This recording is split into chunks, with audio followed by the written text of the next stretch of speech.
I knew things had changed when Ronnie Stetzer came back to town. He was at one time my wife's fiancée, Cindy. Ronnie had broken up with Cindy a year before I met her. She made no secret of the fact that Ronnie had broken her heart when he decided to break up with her and marry a rich woman 10 years older. I started dating Cindy. She didn't have the great looks of a model or movie star, but she was very pretty. She had soft brown hair and brown eyes and a beautiful face, but it was her loving heart that drew me to her. We were married about a year later, and our little girl Amanda was born 9 months later. Life was good for 18 of our 19 years together. We had our disagreements, but nothing serious until recently.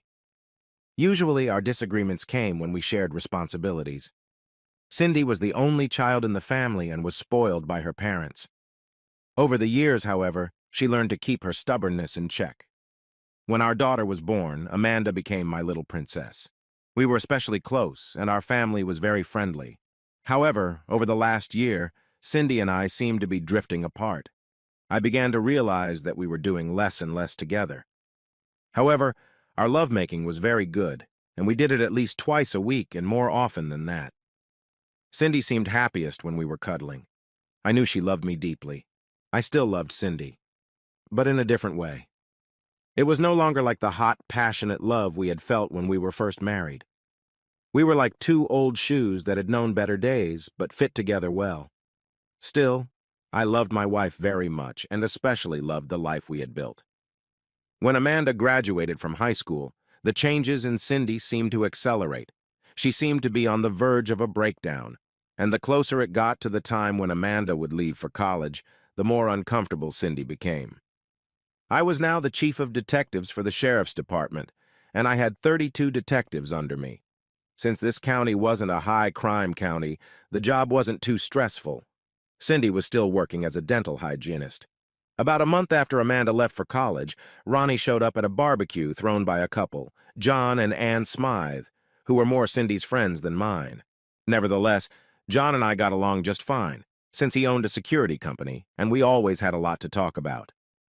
I had no idea Ronnie would be there, but Cindy certainly did. She immediately pulled away from me, which wasn't unusual, and started circling. But an hour later, I went looking for her and found her and Ronnie sitting on the porch. As I approached, Cindy's neck was slightly flushed, which meant she was up to something I wasn't going to like. She quickly introduced me to Ronnie, and my stomach clenched. As a cop, I had developed an inner instinct, and mine told me this was real trouble. Cindy tried to brush it off like she was surprised to see him, and they were just reminiscing about old times. But her neck turned red during the explanation. I decided I wasn't going to blow this whole thing out of proportion. As a police officer, I deal with extremely unpleasant situations many times. Nevertheless, it is necessary to handle them in a calm and professional manner. Sometimes that can be very difficult. The next working day after the barbecue, I checked on Ronnie through my channels. I learned that his wife had died of cancer a year ago. In all those years, Ronnie hadn't even had a speeding ticket, let alone other problems with the police. As the months went by, we saw Ronnie more and more often. I knew this was no accident, so I began to prepare for the worst. I figured that any day now Cindy would want to talk to me about something. But as prepared as I was, Cindy blew me out of the water when she decided to do it. We had just finished a rare morning lovemaking session, and I thought that maybe all my worries had been for nothing. It was clear to me that Cindy still loved me as much as ever. "Ted, I want to talk to you about something," she said nervously, "and I don't want you to be angry. I want you to let me finish before you say anything." My stomach flipped. "You know Ronnie was my first love," she explained. "We were engaged. Then he fell in love with Catherine, and we broke up. After his wife died, he was devastated. He's so lonely. He tells me he still loves me, and I have to admit I still love him. But at the same time, I love you." I didn't say a word and tried my best to control my breathing and stay calm. That gave Cindy courage because she smiled and continued, "I still want to be your wife, but I want to be with Ronnie too. Ronnie and I talked it over and decided it would be fair for me to stay with you for a week and him for a week." I slipped out of bed, got dressed, and left without a word. I headed to my office and closed the door. The receptionist looked at my unshaven face, but didn't ask. I told her I didn't want to be disturbed unless it was something serious. I was left alone. I sat in the unlit office for hours. I went over and over in my head the proposal my wife had made to me. It was the most selfish thing she could have done. It was clear to me that Cindy wanted to sit on 2 chairs. That can't happen. She would have to choose. Around 5 o'clock, I got home. I was really annoyed when I saw Ronnie's car in the driveway. I tried to pull myself together and use all my years of police training to stay calm. However, all that training didn't prepare me for anything like this. I found them in the living room, sitting nervously. Cindy quickly stood up and walked over to me to kiss me. I pushed her away and saw that she was in pain, but I didn't care. "We need to talk about this," Cindy said nervously. "We don't have anything to talk about," I replied shortly. "You either want to be with the asshole or you want to be with me. You can't have him and me." "I don't think you've fully thought this proposal through," Ronnie said, looking at me nervously. "I'm not going to take your wife away from you. I'm just going to give her the extra love she needs. Yes, we'll share her, but she'll never miss any of her marital obligations." Now my inner rage was almost on the verge of boiling over. That smug bastard had just told me that I should let Cindy sleep with him because she needed the extra love. They both made me cringe. And in that moment, I realized my marriage was over. "Except," I said, looking fiercely at Ronnie, "the marital duty of giving up all the others. No, I'm not going to agree to that." "Ted," Cindy said with an expression that told me she was now upset with me, "it's going to happen. The question is whether or not you're going to be a part of it." "No," I said. "Both of you leave." Cindy burst into tears. "Ted, please give me this. I've been a faithful wife all these years. Ronnie was my first love, but I don't want to lose you. I love you so much, but I love Ronnie too." I snorted and looked at Ronnie. "Tell me, Ronnie, if your late wife had come to you with a similar offer, would you have accepted it?" He smiled at me and nodded. "If it could make my wife happy, I'd gladly accept it." "Bullshit," I said with more force than I meant to. But I wanted to follow through with my thought, so I turned to Cindy. "What about you, Cindy? If I came home with an ex-girlfriend and told you I wanted you to share me with her, how would you feel about that?" Cindy hesitated for a few seconds before answering.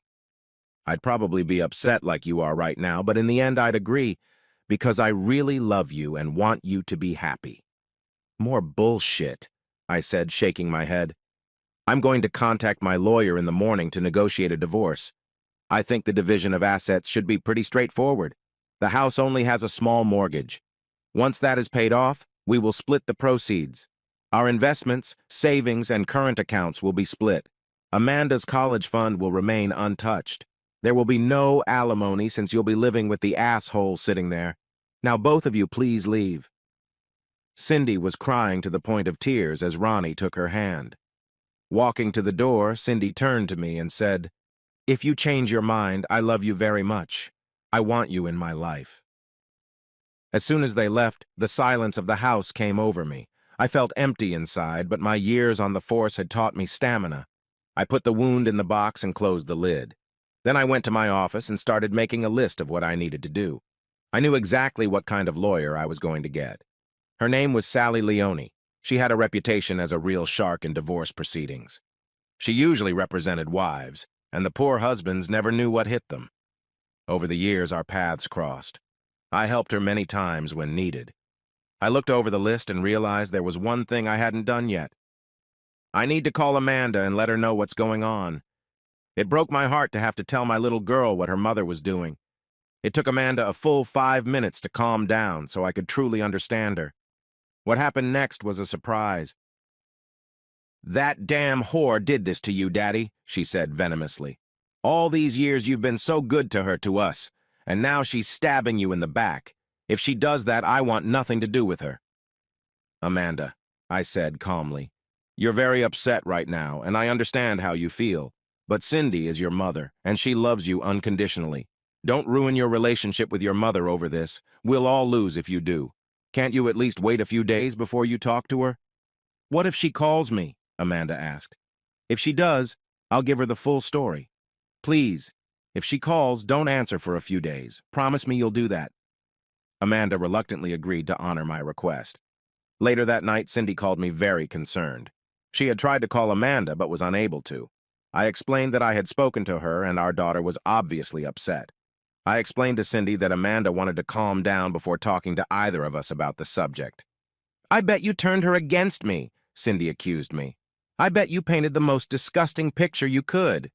"Cindy, how can I paint a worse picture than you've already painted?" I said calmly, knowing it would make her angry. "Her mother wants her father to let her sleep with another man."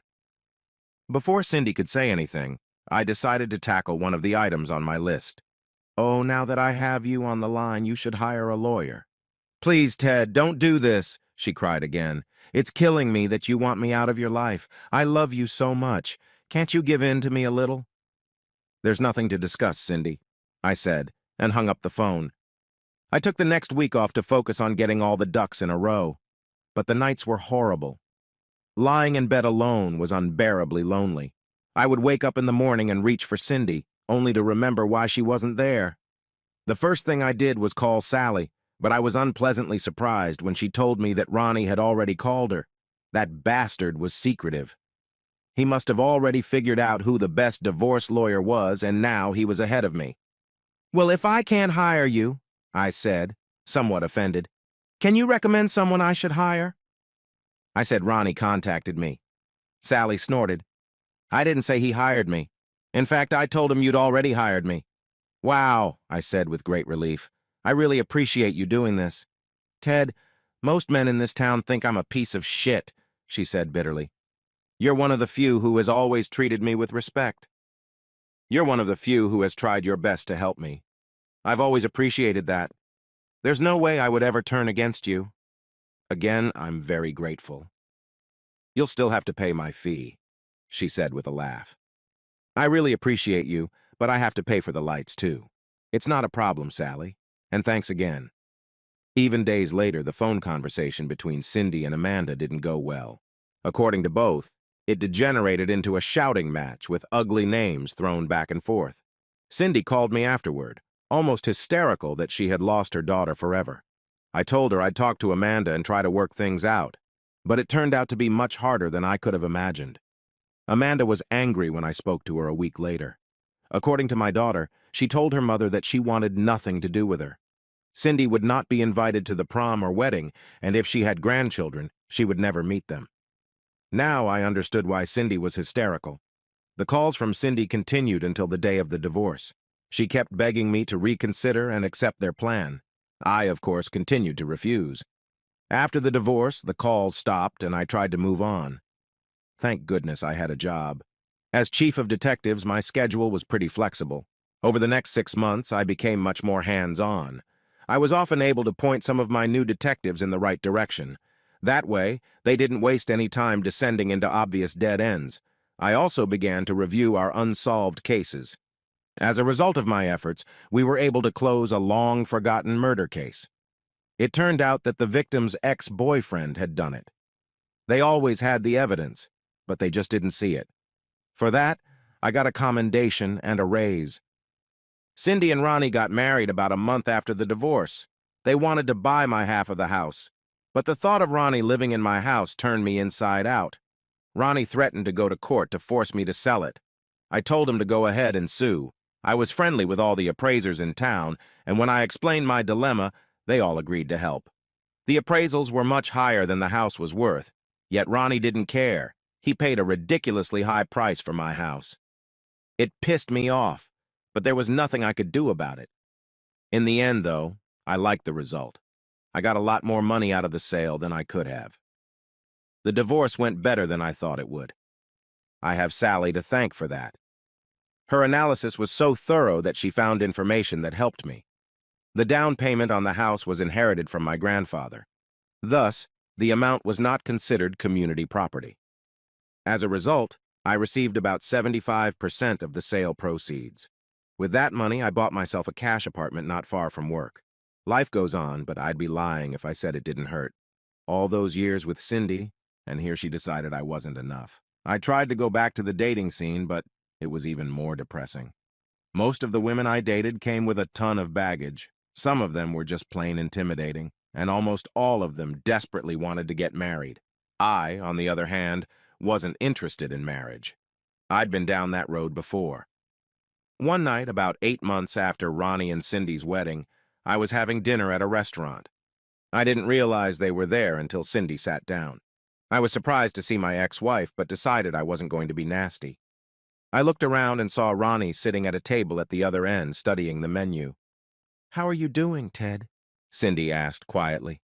"I'm doing fine," I replied with a sad smile. "How are you doing?" "I still miss you every day," she said, placing her hand on top of mine. "I still love you very much.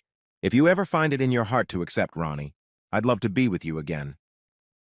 At first, I was going to pull my arm out from under her and tell her to go for a walk, but then an idea hit me. I'd have to talk to Amanda first, but it might be something I could do to get back at that asshole, Ronnie. "I miss you too, Cindy," I admitted honestly. "I hate waking up and you're gone, but you're a married woman now. By the way, I think your husband is looking for you." Cindy looked at Ronnie, and he was looking at her with a "what the hell" expression. She just nodded to her husband and stood up. "Remember, I still love you." That same night, I called Amanda and explained what I wanted to do. At first, she was horrified and told me I was giving in to this slut. Then I explained why I wanted to do it, and she started giggling. The giggling turned to laughter. "That's just great, Daddy," Amanda finally said. "Go for it." The next day, I called Cindy with my daughter's blessing. I told her I wanted to talk to her and Ronnie. I told her I was thinking about our conversation yesterday. Cindy was thrilled, and we agreed to meet at our old house at 7 o'clock that evening. I arrived at 7 sharp. Cindy led me into the living room. It was disheartening to see him sitting on the couch in my former home. However, I took some satisfaction in the annoyed expression on his face. It was clear to me that Cindy had blamed this meeting on Ronnie at the last minute. He glared at me like a dagger. I pretended not to notice anything. After pouring us each a cup of coffee, Cindy settled on the couch between Ronnie and me. I got right to the point. "Cindy, what did you mean when you said the offer to share still stands?" A smile appeared on Cindy's face. "Yes, absolutely. The offer still stands. I told you that I still love you deeply. It's just that I love Ronnie, too." "Well, if you agree," I said, trying to feign nervousness, "I'd say yes. I don't have anyone right now. At least this way I'll have you part of the time. I've been so lonely without you." Cindy rushed over to me. She kissed me as passionately as we had never kissed before. "Oh, Ted, you've made me the happiest woman in the world." "Wait a minute," Ronnie said, standing up. "We haven't discussed this yet."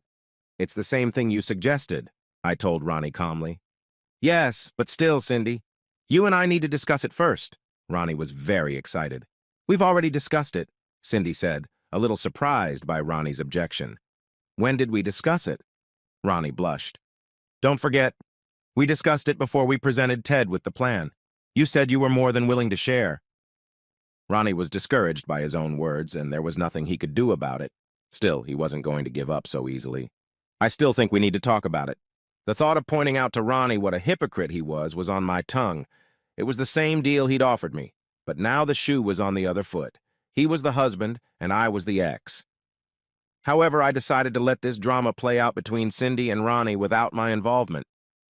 "Okay, I'll leave and wait to hear from you, Cindy," I said, kissing her before leaving. Once back in the car, I started laughing my ass off. I had switched roles with this asshole. Now he was wriggling like a worm. I wish I had been a fly on the wall that night. The next day, I got a call from Cindy saying that Ronnie was very upset, but when she told him she was going to leave, he agreed. Cindy would spend 1 week with me and 1 week with Ronnie. Of course, at Ronnie's insistence, none of this could be done until I was tested for STDs. I agreed on the condition that they both get tested as well. Cindy didn't object, but Ronnie was not happy. As it turned out, we were all clean. The next week, I stopped by to pick up Cindy. Cindy looked good when she came to the door. Ronnie, on the other hand, looked like he had murder on his mind. I grabbed Cindy and kissed her hard.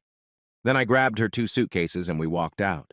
I decided that I would do everything I could to make this night special. I took her out to dinner and then to the dance. Then we went back to my apartment. "I want you inside me," she whispered hoarsely. "When you're inside me, I know you still love me." I loved Cindy, but not enough to want her to be my wife again. We lay there and cuddled until I fell asleep. The week went by quickly and very pleasantly. I had to work, so I told Cindy that she could go home for the day if she wanted. Cindy was adamant she was my wife for the week. That made me cringe inwardly. But hell, if that's what she wanted to believe, that was fine with me. All I was interested in was fucking Ronnie's wife. She cleaned the house, went grocery shopping, washed my clothes, cooked meals, and even set our dinner times. I had a blast. I even got Amanda to talk to her mother without yelling at her. Of course, Amanda was aware of my plan, and I'm sure she laughed at how clueless her mother was. As I drove Cindy home, Ronnie looked both pleased and angry. Whatever anger was simmering inside him, he kept it in check. He kissed Cindy passionately right in front of me. I just pecked Cindy on the cheek, said, "I love you," and left. For the next 3 months, our new agreement was honored. I have to say, for me, this arrangement was great. Fucking Cindy after the divorce was a hit, especially since it was her suggestion. I was now getting laid 6 or 7 times a week. Another benefit of this new arrangement was that I convinced Amanda to come home and spend some time with us. I'm not sure if my daughter did this because she missed her mother, or if she was making fun of her. One day, maybe 2 months after this new arrangement began, I was checking on my 3 detective teams working different crime scenes. Just then, a call came over the radio about a disturbance at Mick's Tavern. Since I was only a block away from there, I decided to check it out for myself. When I got there, I found that there had been an altercation with a drunken customer. I was surprised to find out that the drunk was Ronnie. I decided to take care of the problem. After letting the 2 officers go, I turned to Ronnie. "Come on, Ronnie," I said, taking his hand. "I'll take you home." "I don't need your fucking help." "Ronnie, your choice is either I take you home or you go to jail. What's better for you?" He decided to take the ride home. All the way to my old house, we didn't say a word. When he got out of my car, all he said was, "Fuck you." By the 4th month, Ronnie was less and less happy about our arrangement. He and Cindy argued about it more and more. He wanted it to stop, but Cindy couldn't understand why. I didn't interfere in their discussions. I just kept telling Cindy that she was wonderful and continued to get all the sex I wanted for a week. This arrangement allowed me to sleep with her much more than when we were married. Finally, when I came to pick up Cindy for a week, about 5 months after our agreement, things came to a boil. Ronnie and Cindy were yelling at each other in the yard. I decided to try to calm them down. "I think you guys should calm down," I said with a smirk, "or someone will call the police." "Fuck you," Ronnie threw angrily before turning to Cindy again. "If you go with him, then our relationship is over." "We had a deal, Ronnie," she said with a nasty note in her voice. "Since I've known Ronnie, I've never seen my ex-wife speak to her new husband with anything other than affection." "The agreement is bullshit," Ronnie yelled. "And I'm telling you again that if you go with him, it's over." "You can't be serious," Cindy said in a dismissive tone. "You were the one who came up with the idea of the exchange a long time ago." With those words, Ronnie stormed into the house and slammed the door shut. I looked at Cindy questioningly. "He's just having a bad day," Cindy said, taking my hand. "He'll get over it and everything will go back to normal." Things didn't go back to normal. Apparently, Ronnie had moved out. Cindy tried to talk to him, but he was adamant. They were done. Around noon on Wednesday, Cindy called me and told me what had happened. "He left me, Ted," she said, sobbing. "Can I move in with you?" "Yes, I'll be at your place on Monday when it's time for my regular week," I said cheerfully. "But Ronnie's gone," Cindy said, confused. "I want to come back to you completely. I realize I made a huge mistake. Everything Ronnie said about sharing was just bullshit to keep us apart. I want things to go back to the way they were." "Well, you see, Cindy," I said, feigning embarrassment. "You wanted me to share you. You didn't want me to work full-time. So I'm used to you being just a part-time wife.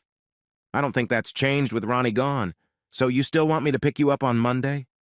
Cindy started sobbing uncontrollably, and silence followed. For a moment, I thought she had hung up, but the bitter sobbing resumed. Finally, after several attempts, Cindy regained her speech and stammering said, "Yes, yes, please, Ted, I'd really like it if you'd pick me up on Monday."